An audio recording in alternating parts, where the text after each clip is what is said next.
Hello guys, welcome back to another video of the series. तो जिन लोगों ने एनिमे देखा हुआ है सोलो लेवलिंग, तो उनको पता है पीछे कौन सी स्टोरी लाइन चल रही है। अगर बाकी दूसरे लोगों ने जैसे नहीं देखा तो उनके लिए मैं एक्सप्लेन कर देता हूँ कि ये बैकग्राउंड में क्या स्टोरी चल रही है। जैसे कि यूजिन को शक होता है कि जो कॉन्ट्रैक्ट इन्होंने दिया हुआ है हमें मिस्टर हुआंग ने, वो कॉन्ट्रैक्ट सही नहीं है। उसके हिसाब से जिनहू को सही राइट नहीं मिल रहे, उसके सही जो दूसरे गुड्स वगैरह को यहाँ से डंजन से निकालेंगे वो सही से डिस्ट्रीब्यूट नहीं होंगे। तो उससे बता रहा है कि वो सही से डिस्ट्रीब्यूट करो। तो उसको जो हुआंग है, मिस्टर हुआंग, वो उसको कहता है कि हम उन सबको हम 10 ही बंदों में इक्वली डिस्ट्रीब्यूट करेंगे। पर हमारे लिए सबसे बड़ी जो आगे चुनौती है, जो प्रॉब्लम है, वो ये है कि अगर हमने अभी माना क्रिस्टल्स निकाले तो डंजन को कोलैप्स नहीं होगा, क्योंकि बॉस को हराने के बाद कोलैप्स हो जाता है। तो पहले हमें ये सारे निकालने होंगे, उसके बाद ही हमें बॉस को हराना है। तो पहले हम ये सारे चीज़ें निकालते हैं, फिर ही इसके बाद ही हम ये सब कुछ करते हैं। तो ये इनको कहता है कि आप लोग जो हो वो बॉस के लेयर में ही रुक जाओ, ताकि हम लोग जाएं और सामान लेके आते हैं। सामान लेके आएंगे तो उसके बाद ही हम ये सारा चीज़ें निकालेंगे। तो ये यहीं पे रुक जाते हैं। तो जिन्हू को शक होने लगता है, बेसिकली उसको डाउट होने लगता है इनके सोच पे। तो मिस्टर हुआंग जो है वो अपने आदमी को ऑर्डर देता है कि बॉस के जो लेयर की एंट्रेंस है उसको बंद कर दो। तो ये बंद कर देते हैं एंट्रेंस को। जिन्हू को तो पहले से ही शक हो जाता है कि ये तो लोमड़ी निकले, ये तो धोखेबाज निकले। उसके बाद बॉस भी जाग जाता है उस आवाज़ से। फिर जिन्हू कहता है कि मैं उसको हराऊंगा, पर जिन्हू उसको कहता है कि नहीं, इसको मैं देख लूँगा, ये मेरा शिकार है। तो जिन्हू उससे मुकाबला करने लगता है। जैसा कि आप देख रहे हो कि लड़ाई चल रही है इन दोनों के बीच में। ये सी रैंक बेसिकली डंजन है, बट ये जो मॉन्स्टर है बेसिकली वो बहुत ही ख़तरनाक है। सी लेवल से तो मुझे तो काफ़ी ज़्यादा आगे ही लगा था, क्योंकि बहुत डिफ़िकल्टी से मरा था। काफ़ी दफ़ा ट्राई करने के बाद, काफ़ी दफ़ा गेम प्ले करने के बाद मैं नाकाम हुआ था बहुत दफ़ा। काफ़ी टाइम के बाद मैंने ट्राई की, वॉइस ओवर भी करता रहा, पर मैं थक गया। आखिर में मैंने पहले गेम खेली, इसको हराया, उसके बाद ही फिर मैंने वॉइस ओवर किया। तो गाइस, ये वॉइस ओवर मैंने गेम प्ले करने के बाद किया है।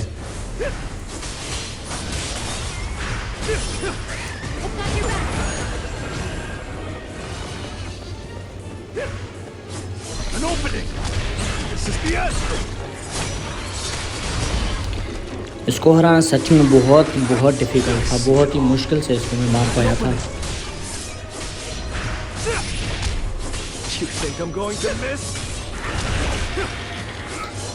सिर्फ यही नहीं, इसके बाद एक और बड़ी मुझे चैलेंजेस का सामना करना पड़ा था, बहुत ही सारे चैलेंजेस का, बल्कि जो इसके बाद मैं आगे चल के आपको बताऊंगा कि वो चैलेंजेस क्या थे।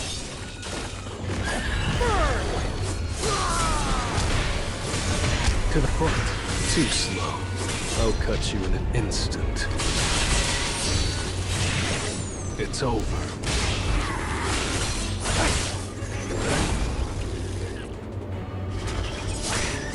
जैसे कि आप देख सकते हैं कि इवन स्पेशल अटैक्स भी इस पे इतना कोई ख़ास असर नहीं कर रहे हैं, और हमारे पास टाइम भी बहुत कम होता है इसको हराने के लिए। उसी टाइम ड्यूरेशन के अंदर हमें उसको हराना होता है। टाइम भी कम और उसकी स्ट्रेंथ भी बहुत ज़्यादा ओवर पावर ओपी होता है भाई।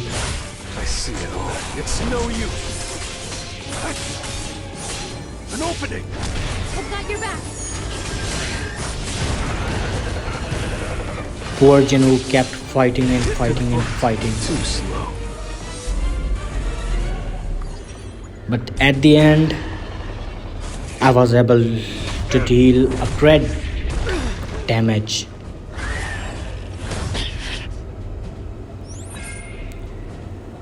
तो फाइनली हमने हरा दिया था उसको, बॉस को। उसके बाद हमें कुछ रिकवरी स्टेटस मिला, जिससे हमने खुद को रिकवर किया, और उसके बाद हमें एक और चैलेंज का सामना करना था आगे चल के।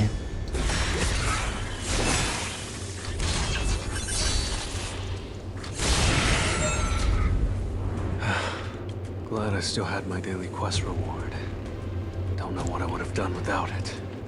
See? ये कह रहा है कि मेरे पास अच्छा हुआ कि डेली रिवॉर्ड्स थे, वरना मैं तो गया। Pure and unworthy of सो उसके बाद हमारे पास ये जो हमारी लोमड़ियाँ थी वो वापस आ जाती हैं और वो देखते हैं कि ये तो सही सलामत हैं। फिर ये इनको मारने की कोशिश करते हैं और ये हमारा कैरेक्टर जो है उनको हराने की कोशिश करता है। ये 10 लोग होते हैं टोटली जिनको ये हराने की कोशिश करता है। 10 लोग थे जिनमें से 7 लोग ये होते हैं एंड 2 हमारे I don't know character. what he's trying to do, but don't let your guard down. Attack him again, Q1. You can't avoid it. I'll end this. So जिन चैलेंजेस की मैं बात कर रहा था कि आगे चल के वीडियो में बताऊंगा, तो ये वो चैलेंजेस हैं जो कि हम अभी फेस करने वाले हैं। इनको हराने के साथ साथ ये जो टाइम ड्यूरेशन चल रही है ऊपर, इन्हीं टाइम ड्यूरेशन में हमें इन You. लोगों को भी हराना था, इन 6 बंदों को भी हराना था और उसके साथ साथ हमें मिस्टर हुआंग को भी हराना था जो कि इनका लीडर था, एक C रैंक का You think I'm going Hunter to था। this? I'll shred you. And literally जैसे वो C रैंक नहीं हो, जैसे पता नहीं S रैंक का कोई हंटर हो। इतनी पावर, इतनी strength, Let me show you. Literally it was really hard. But at the end we managed to beat him somehow। पर इससे पहले मैंने बहुत सारी कम से कम भी मैंने 15 से 20 गेम प्ले किए हैं, जिसके बाद मैंने जाके इसको हराया। मैंने जाके अपने स्टैट्स को बढ़ाया, अपनी पहले एक्सपीरियंस गेन किया, उसमें थोड़े स्टैट्स को बढ़ा के मैंने कुछ अपनी हेल्थ बढ़ाई और कुछ अटैक को दिए। उसके बाद जाके मैं इसको हराने के काबिल बन पाया। एंड फाइनली इसके काफ़ी टाइम के बाद, सफ़र करने के बाद, इसको हमने बहुत टक्कर दी थी। काफ़ी टाइम तक हम टक्कर इसको देते रहे and at the end we were successful.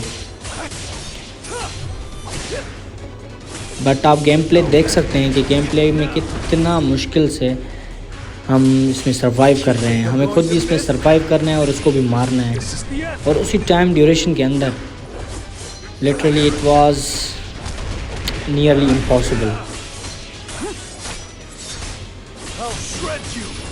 अगर हमारे पास ज़्यादा स्पेशल अटैक्स ना होते ना, तो हम अभी तक तो हार ही चुके होते हैं, और मुझे नहीं लगता कि हम कोई इसको डैमेज कर भी पाते हैं। तो काफ़ी मुशक्क़त के बाद, काफ़ी स्ट्रगल के बाद हमने इस कैरेक्टर को हराया। And as you know in the story कि ये एक बहुत बड़े एस रैंक हंटर का भाई होता है। तो लास्ट में ये जिन्हू को वॉर्न भी करता है। Huang Dong-suk, you're strong, but there's one thing you don't know. And that's that I've been leveling up. जब जिन्हू इसको मारने वाला था, तो ये जिन्हू को धमकाने की कोशिश करता है और इसको लालच देने की कोशिश करता है कि मैं तुम्हें सब कुछ दूंगा जो तुम्हें चाहिए। तो जिन्हू ने कहा कि एक दफ़ा तुमने मुझे खुद ही कहा था कि जो कुछ डंजन में होता है वो डंजन में ही रहता है। तो डंजन में जाहिर सी बात है, डंजन में ही रहना था, तो जिन्हू उसको मार देता है। एंड जिन्हू को ये वार्न करता हो जाता है कि मेरा भाई तुम्हें नहीं पता कि कौन है।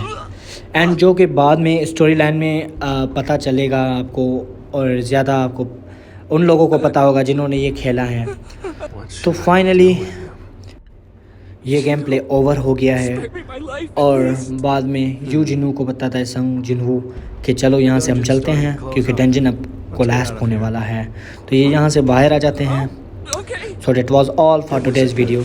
Thank you.